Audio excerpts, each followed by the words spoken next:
शतरंज खेला है कभी किसी ने? शतरंज में राजा रानी होता है, बाकी सारी सेना होती है। अगर 4-5 चालों में राजा चेकमेट हो जाए, राजा हट गया शतरंज से, तो बाकी तो जिंदा है ना, बाकी के साथ खेलना शुरू कर दोगे क्या? राजा मर गया यानी सारा खेल खत्म। ये खेल खत्म हो गया। किसका नाम लूंगा पता है? कौन है वो? कौन है? 12वें पंथ में हंस मुनि नाम भी चुन के रखा है कबीर साहब ने। हंस और मुनि। हंस यानी दिखने में वो कबीर साहब का हंस लगेगा, अरे तो कबीर पंथी है। और नाम दीक्षा किसकी देगा? मुनियों वाली। ये जपी तपी मुनि सन्यासी ये मंत्र जपते चले गए दुनिया से। और कबीर साहब कहते गए मंत्र सब झूठ है, इनमें न उलझे कोई, और सारे शब्द जाने बिना कागा हंस ना हो। बिल्कुल क्लियर बोला वाणी में, लेकिन इन लोगों के समझ में नहीं आती है। अभी भी मंत्र को ही मान के बैठे हैं। ये जाप को ही परमात्मा का असली नाम मान के बैठे कि मंत्र जपना पड़ेगा, नाम जपना पड़ेगा। बताओ। और कबीर साहब कह रहे हैं माला तो कर में फिरे और जीव फिरे मुख माही, Ram Ram Ram Ram, Allah Allah Allah Allah, Waheguru Waheguru Waheguru, God God God, Om कलिया मरिया मरिया मरिया। बताओ, जितना मर्जी नाम ले लो, निरंजन ओंकार अनंकार सुरंग सिद्धनाम, जो मर्जी कर लो। माला हाथ में चल रही है, जीव मुंह में चल रही है।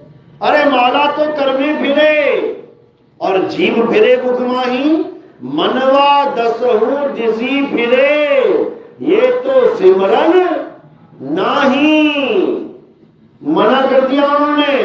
लेकिन आज भी लोग माला और ये मंत्र जाप को छोड़ नहीं पा रहे। दिक्कत ये है। तब मदन साहब को क्या बोला कि तू चिंता मत कर मदन, तेरे ही पंथ में 4 गद्दियों का वास होगा, 4 गद्दियां चलेंगी। कौन कौन सी गद्दी? एक आचार्य गद्दी चलेगी। मतलब जिन साधुओं के मन में आचार्य बनने की हवस होगी कि मैं आचार्य बन जाऊं आश्रम का, यानी महंत बन जाऊं, एक तो इस कैटेगरी के लोग आएंगे। एक दूसरे को नीचा दिखा के, एक दूसरे को रास्ते से हटा के गद्दी पे पकड़ बनाएंगे, वो होंगे आचार्य गद्दी वाले। दूसरा दीवान गद्दी।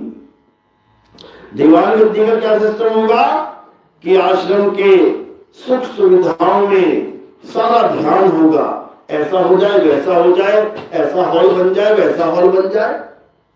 उसके बाद कोतवाल गद्दी, यानी आश्रमों के जो झगड़े होंगे, किसी ने कब्जा कर लिया, किसी ने आश्रम का दीवार तोड़ दी, ऐसा कर दिया वैसा, ये सब इसी में मतमारी करेंगे, सारी अपनी बुद्धि चलाएंगे।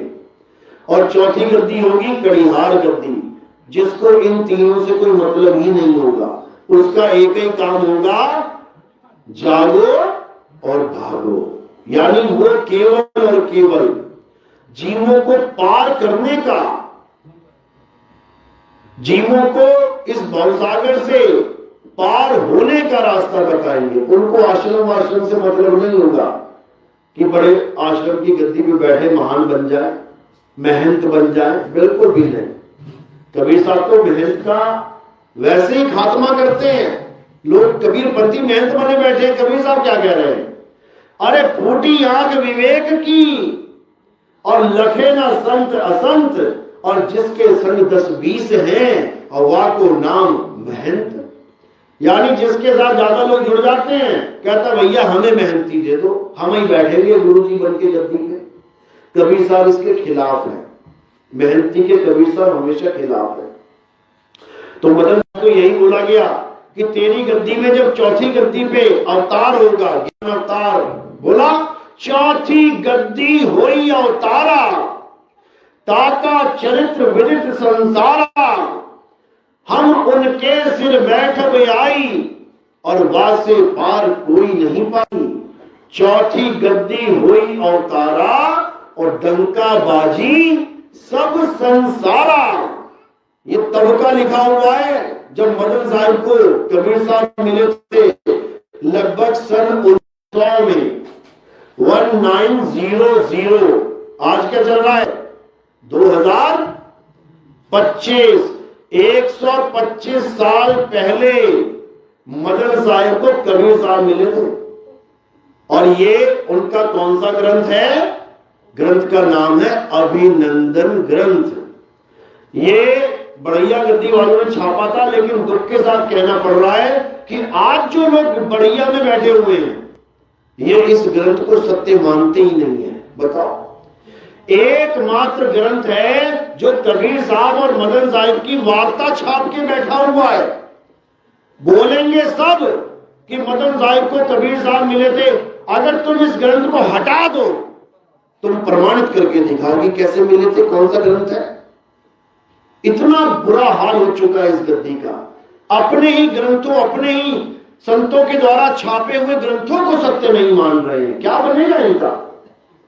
तो कबीर साहब ने कहा था उस वक्त भी कि मदन, तेरे पंथ में एक से एक काल के दूत आएंगे। लिखा हुआ उस ग्रंथ में, बहुत मदन में पंथ चले हैं और बहुत ज्ञान कथ के समझई हैं, और बाकी बात न मानो एका, सार शब्द में राखो टेका।